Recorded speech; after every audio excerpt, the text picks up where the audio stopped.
మహాపరిశుద్ధుడా, ప్రేమ కలిగిన తండ్రి, కృప కలిగిన దేవా, అయ్యా నాకైతే మాట రాదయ్యా. నేను చేసిన ప్రతి పొరపాట్లు, ప్రతి తప్పులు కూడా నీ దృష్టికి తెలుసయ్యా. నువ్వే నాతో మాట్లాడయ్యా. ఏసయ్యా, ప్రతి సమస్యలు కూడా నువ్వు నాతో మాట్లాడి ఈ లైన్ ద్వారా తండ్రి ప్రతి ఒక్కళ్ళు కూడా నాయన తెలుసుకోవాలయ్యా. నాకు సాక్ష్యం నువ్వు నాలో ఉండి నాతో మాట్లాడయ్యా. ఏసయ్యా, నువ్వే గొప్ప దేవుడు అయ్యా. నేను 3 రోజుల నుంచి ప్రార్థన చేసుకుంటున్నానయ్యా. నాకు చెప్పటం రాదయ్యానని నువ్వే మాట్లాడతానని నాతో చెప్పావు కూడా అయ్యా. నీ స్వరం వినిపించావు. నువ్వే నాతో మాట్లాడమని ప్రార్థన చేసుకుంటూ యేసు నామములో అడిగి వేడుకుంటున్నాను తండ్రి. ఆమేన్.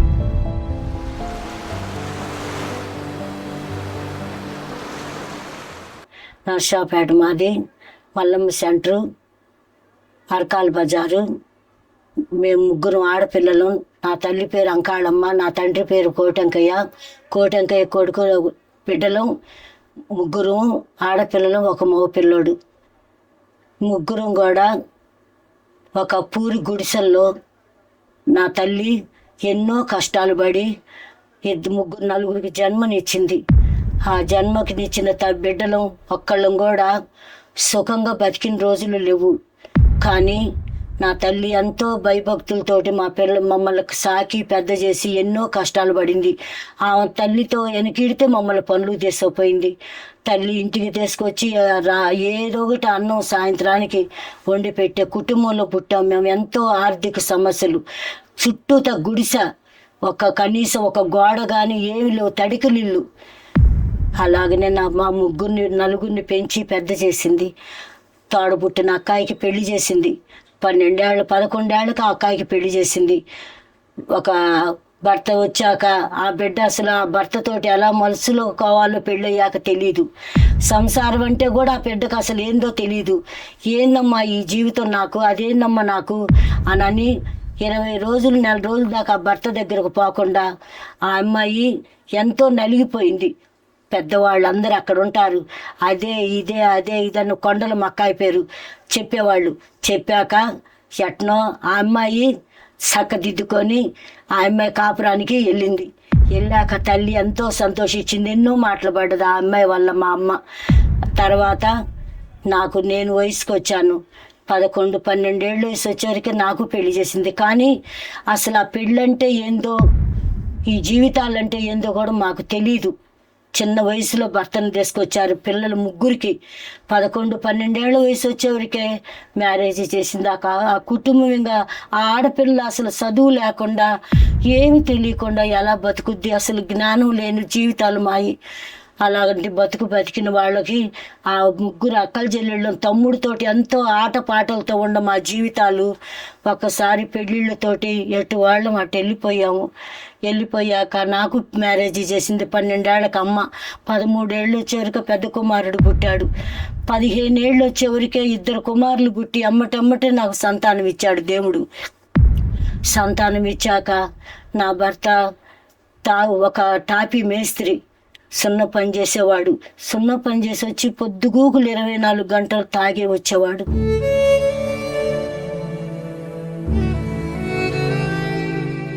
ఆ కుటుంబం ఇంకెట్టుండతో ఎంతో నవ్వులతోటి ఎంతో సంతోషంగా నా తల్లిగారింటో పచ్చడి మెతుకులు తినైనా ఎంతో హ్యాపీగా 4 పిల్లలను బాగా బతికాం. కానీ అంత కష్టాలు పడ్డా పచ్చడి మెతుకులు తిన్నా నాకు అంత కష్టమేందో తెలియలేదు. పెళ్లి చేసుకున్నాకనే బాధలంటే తెలిసినాయి.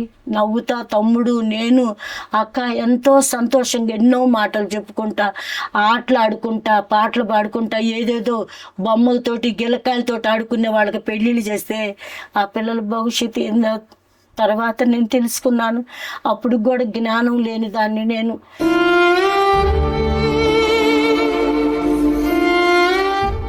పెళ్లి చేసుకున్నాక భర్తతోటి ఎట్లా మసులుకోవాలి. ఆ బిడ్డల్ని ఇచ్చాడు. ఆ బిడ్డలకి సరైన పొజిషన్ లేదు, సరైన తిండి లేదు. ఆయన ఏందో పనిచేసి మందు తాగేవాడు. అది కూడా నా భర్తను ఎలా మార్చుకోవాలో కూడా జ్ఞానం లేదమ్మా నాకు. అలాంటి జీవితం జీవించిన మాకు దేవుడు దయ వల్ల 3 బిడ్డల్ని ఇచ్చాక ఆ భర్త తాగుడికి బానిసైపోయి ఎటో వెళ్ళిపోయాడు.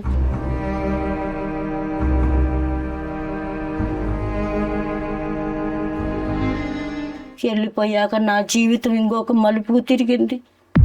అది చెప్పుకోవటానికి నా హృదయం అసలు ఎంతో తూట్లు తూట్లుగా గాయాలు రేగిపోయినాయి.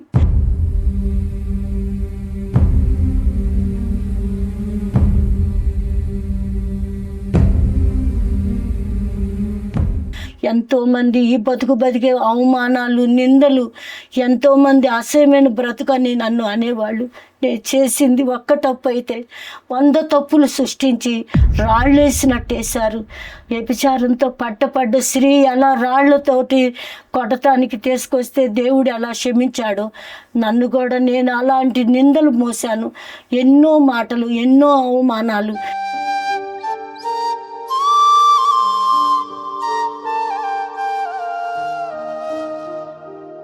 ఎన్నో నిందలు తూట్లుగా అసలు నేను చెప్పుకోలేని బాధలయ్యి. కానీ నేను చెప్పుకుంటున్నాను, ఎందుకంటే నాలాంటి ఆడబిడ్డలు ఎంతోమంది ఉన్నారు. తెలియక పొరపాట్లు చేసుకొని ఆ స్త్రీ ఎంత గాయాలు రేపడద్దో. చెయ్యని తప్పుకి నేను ఎన్నో మాటలు పడ్డాను. ఫ్రెండ్షిప్లు, ఎంతోమంది స్త్రీలతోటి ఫ్రెండ్షిప్లు చేసి వాళ్ళు ఏ నడక నడిస్తే నేను ఆ నడక నడిచి, వాళ్ళు ఎట్ట మాట్లాడితే నేను అట్ట మాట్లాడి లోకంతో కలిసిపోయాను.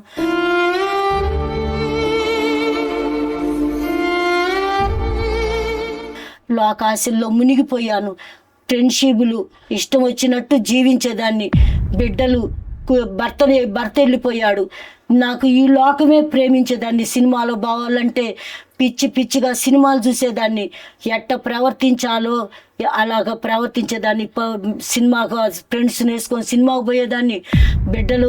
బిడ్డలను చూసుకునేదాన్ని. మా అత్తయ్య ఉంది, మా అత్తయ్య బిడ్డలను వదిలిపెట్టి నేను సినిమాకి వెళ్ళేదాన్ని. హాస్పిటల్లో వాళ్ళు పనికి పోయిన కాడ సినిమాలో బాధ ఉంటే వాళ్ళు అలాగనే జీవించేవాళ్ళు. నేను అలాగనే జీవించాను. దేవుడు అంటే తెలియదమ్మా అప్పుడు నాకు. విగ్రహారాధనలో ఉన్నాను. దేవుడు అంటే తెలుసుకున్నాకనే నేను దేవుడు తెలియముందు సంగతి నేను చెబుతున్నాను. అలాంటి బతికినాక ఎంతోమంది ఎన్నో అసహ్యమైన మాటలు, ఆ మాటలు చెప్పటానికి నాకు రావటం లేదు. ఎంతెంత గాయాలు రేపారో, దెబ్బలు కొట్టలేదనే గానమ్మా. ఎన్నో మాటలు ఒక ఆడవాళ్ళ ద్వారా ఎన్నో కాపురాలు కన్నీరు గార్చారని నాకు దేవుని నమ్ముకుని నాకు అర్థమైంది. వాళ్ళు అన్ని మాటలు అంటే అన్నారులే, చేశారులే, లెక్క చేసేదాన్ని కాదు. ఎవరెన్ని అనుకుంటే నాకెందుకు, నేనేం చేయాలో అది చేసేదాన్ని. నేను ఎలా బతికానో అలా బతికేదాన్ని. ఒకళ్ళని నేను లక్ష్య పెట్టేదాన్ని కాదు మాటలు.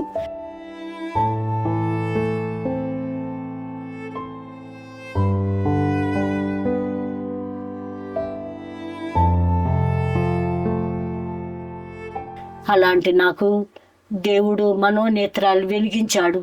నా యవ్వన కాలం అంతా కూడా జీవితం పతనం చేసుకున్నాను. భర్త వల్ల కానీ, బిడ్డల వల్ల కానీ, కుటుంబం వల్ల కానీ పట్టించుకోకుండా నా భర్త వెళ్ళిపోతే ఏదేదో ఇదే బతుకు అనుకున్నాను. కానీ అది బతుకు కాదని దేవుడు నాకు తెలియజేశాడు.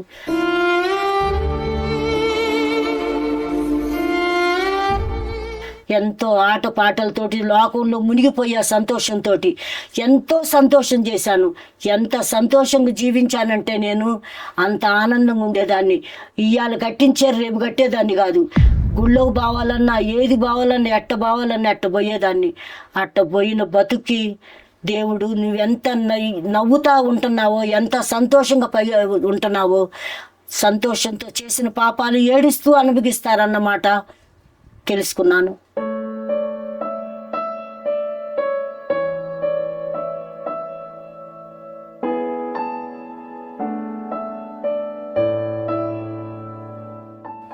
తెలుసుకొని దేవుని రక్షణ పొందాను. అయ్యా, నా భర్త మారితే నేను రక్షణ పొందుతాను అనుకున్నాను. నేను రక్షణ పొందా. తర్వాత నా భర్త రక్షణ పొందాడు. తర్వాత నా అత్తయ్యకి రక్షణ ఇచ్చాను. రక్షణ పొందేటట్లు దేవుడు అని చెప్పాను. అత్త, లోకంలో ఏది లేదు అత్త, నేనేందో నీకు తెలుసు. నా అత్త కూడా చాలా మంచిది. ఒక కూతుర్ని చూసుకున్నది నా అత్త. నా అత్త నాకు తోడుగా ఉంది. నా భర్త లేకపోయినా నా బిడ్డలను జాకింది. నన్ను అండగా నేనుంటానమ్మా, నీకు ఇలాంటి అత్తలు ఇప్పుడు లేరు. నా అత్త చాలా మంచిది. ఎంతో కూతుర్ని కనిపెట్టుకున్నట్టు నన్ను నేను బయట పనికి పోయి వచ్చి నేనుంటే నా బిడ్డలను చూసి నీళ్లు పోసి అన్నం పెట్టి పనుకోబెట్టేది. అలాంటివి నా కూతుర్ని చూసి బిడ్డలను మాత్రం విడిచిపెట్టుకోలేదు. నేను నా బిడ్డలకు తోడుగానే ఉండే, కానీ లోకంలోనే సంతోషం.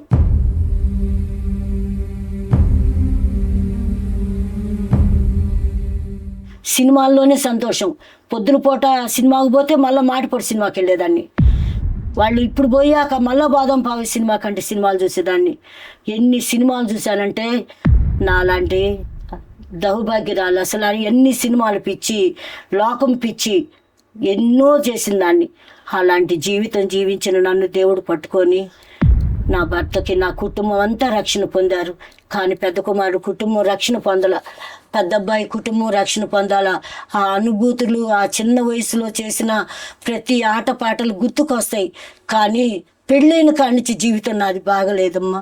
నా తల్లి నన్ను ఎంతో భయభక్తులతో పెంచారు. పిల్లల్ని చదువు లేదు, అప్పుడు జ్ఞానం లేదు.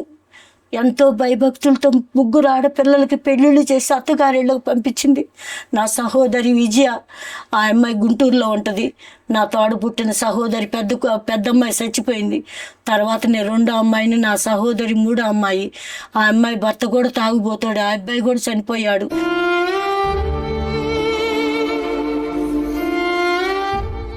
నా సహోదరి కూడా దేవుని నమ్ముకుంది నా ద్వారాగా. మా యేసు ప్రభువే దేవుడు అమ్మా అని నా సహోదరికి చెప్పి హోసన్న మందిరంలో బాప్టిస్ట్ ఇప్పించా. నా కుటుంబం అంతా హోసన్న మందిరంలోనే రక్షణ పొందారు. కానీ ఎప్పుడు రక్షణ పొందారు, ఏంది ఈ జీవితం అని కాదు, నువ్వు ఎన్నాళ్ళకి దేవుణ్ణి తెలుసుకొని ఎంత నీతిగా బతికావన్నమాట కావాలా.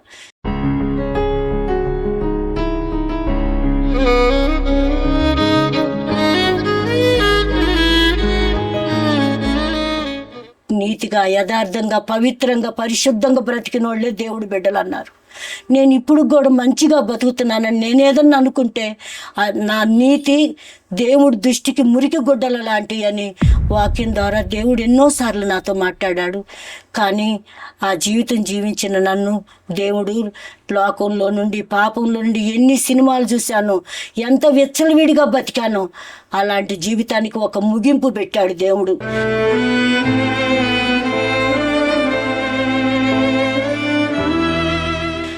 ఈ బిడ్డ ఇలా నశించిపోవటం కాదు, ఈ లోకంలో కలిసిపోవటం కాదు, ఇంత అసహ్యమైన బ్రతుకు బతికిన బిడ్డని నేను మారుస్తానని పరమ కుమ్మరిగా నన్ను మార్చి పగిలిపోయిన కుండని ఎలా బాగు చేశాడో నా దేవుడు నన్ను అలా ఇరిగి నలిగిన హృదయం ఆయనకి ఇష్టమైన అర్పణగా మార్చాడు.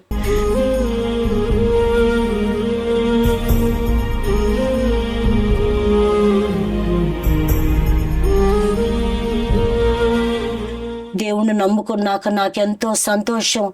ఏమీ లేదు నా దగ్గర, కానీ దేవుడు ఉన్నాడన్న ఒక సంతోషం, ధైర్యం నా జీవితం.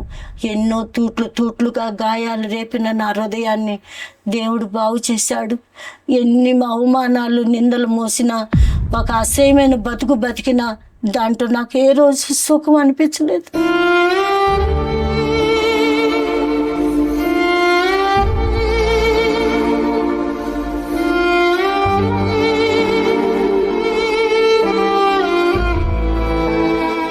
సంతోషం అనిపించలేదు. డబ్బు కోసం చేసిన దాన్ని కాదు, డబ్బు కోసం నా బిడ్డలు బతికించుకోవాలనుకున్న దాన్ని కాదు, కష్టం చేసి బతికిన దాన్ని. ఇది మాత్రం వాస్తవం. యేసు ప్రభుని తెలుసుకున్నాకైనా తెలుసుకోకముందైనా గుడ్డు చాకిరీ చేసి లోకంలో బతికా, కానీ ఒకళ్ళ సొమ్ము నాశనం చేసిన దాన్ని కూడా కాదు, ఏది సంపాదించుకోలేదు.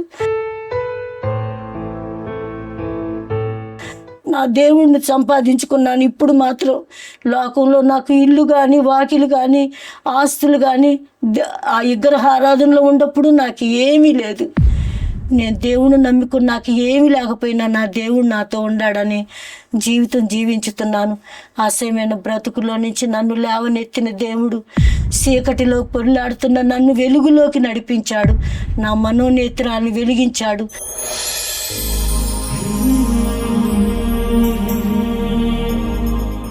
నా గుడ్డితనాన్ని తొలగించాడు. శరీరాశ, నేత్రాశలు తొలగించాడు. అసహ్యమైన బతుకులో నుంచి నన్ను లేవనెత్తాడు దేవుడు. ఈ సాక్ష్యంగా మీకు లైన్ ద్వారా నేను చెప్పుకుంటున్నానమ్మా. ఏ ఒక్కటి కూడా ఒక స్త్రీగా పుట్టి స్త్రీ జాతికి ఒక కళంకినిగా బతికిన నన్ను దేవుడు పట్టుకున్నాడు.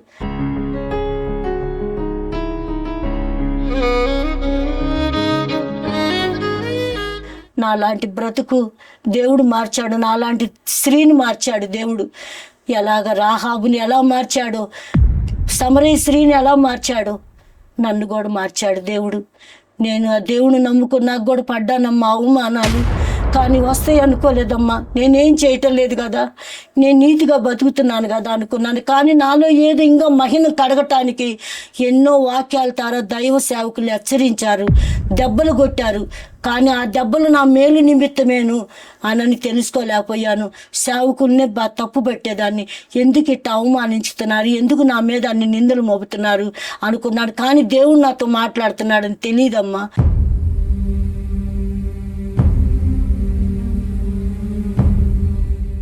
సైతాన్ నాలో ఉండి నిన్నే నిన్నే నిన్నే నిన్నే అని పెట్టేవాడు. కానీ నేను పాపాతురాన్ని కాబట్టి నన్ను అంటున్నారని అనుకున్నాను. కానీ నా దేవుడు నాలో ఉండి నా హృదయాన్ని కడిగి నాలో ఉండ మస్టు మహినం అవన్నీ కూడా కడుగుతున్నాడని తెలుసుకోలేకపోయానమ్మా. అలా మాట్లాడిన నన్ను దేవుడు అలాంటి జీవితంలో నుంచి నాకు కొత్త జీవితాన్ని ఇచ్చాడు, నన్ను నూతన సృష్టిగా మార్చాడు. కానీ ఎంతమంది ఎన్ని అనుకున్నా నా దేవుడు అంతా, అయ్యా నువ్వు చూస్తున్నావయ్యా నేనేందో హృదయాంతరంగములు ఎరుగుతానన్నావుగా, హృదయ రహస్యములు పెరిగిన దేవుడివి. నన్ను ఒక్కసారి దొంగతనం చేస్తే ఆ బతికినంత వరకు ఆ దొంగ దొంగ అంటాం ఎంత తప్పో, దానికాడ నాకు ఎంతో బాధ కలుగుతుంది. ఏది పట్టినా తప్పుగా మాట్లాడుతూ అయినా హృదయం విరిగిపోతుంది.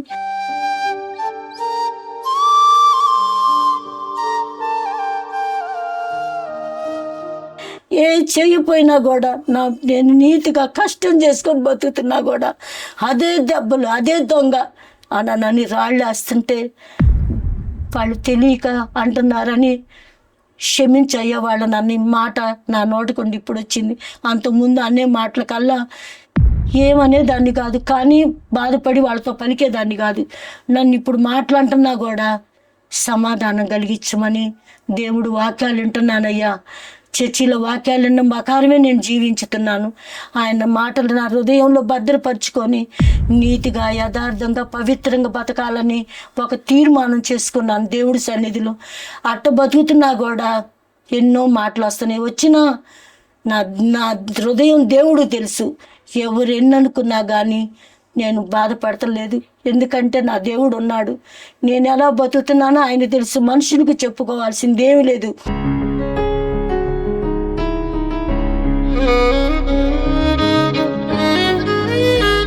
నేను దేవుడు చెప్పుకోవాలని ఒక తీర్మానం చేసుకున్నాకనే చర్చిలో వారం దేవుడి సన్నిధికి వెళ్ళగలుగుతున్నా. లేకపోతే ఆ మాటలతోటే నా హృదయం చచ్చిపోయేది, రోజు చచ్చిపోయేదాన్ని. నేను బతికున్నానే కానీ జీవశమంలాగా బతికేదాన్ని. ఇన్ని మాటలు ఏంది, ఈ కథ ఏందని దేవుళ్ళో బతుకుతున్నా కూడా నన్ను ఇన్ని మాటలు అంటున్నారు. నేనేం చేయకపోయినా కూడా బతుకుతున్నారు. చేసినప్పుడు అన్నారు, బతికాను, అట్నే ఓర్చుకున్నాను. చేయనప్పుడు కూడా మడిసిన అట్టాగనే నలగొట్టడం ఎంత బాధ అనుకున్నా. ఏ తప్పు చేయను నా దేవుడే ఎన్నో మాటలు పడ్డాడు. నా పాపాల నిమిత్తం ఒళ్ళంతా దున్నించబడ్డాడు. నేనే పాటిదాన్ని అయ్యా, పాపాతురాల్ని. ఏం మంచి లేదయ్యా నాలో. నిన్ను పేరు తలుసుకునే అర్హత లేదు, సన్నిధిలో అడుగుపెట్టే యోగ్యత లేదు. అలాంటి నన్ను నీ సన్నిధిలో అడుగుపెట్టి నాకు ఒక స్థానాన్ని ఇచ్చావు. నీలో ఈ జీవితం నీకే అర్పించుకున్నాను. సావైన దేవుడితోనే, బతుకైన దేవుడితోనే, ఈ శేష జీవితం నా దేవుడి కోసమే బతుకుతాను.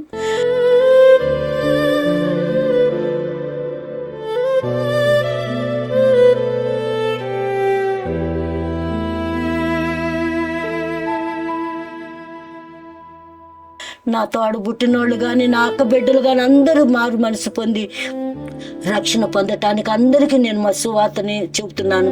ఇంకా వాళ్ళందరూ కూడా దేవుడిని తెలుసుకోవాలని నేను ఆశపడుతున్నాను. ఈ చిన్న సాక్ష్యం దేవుడు దీవించును గాక.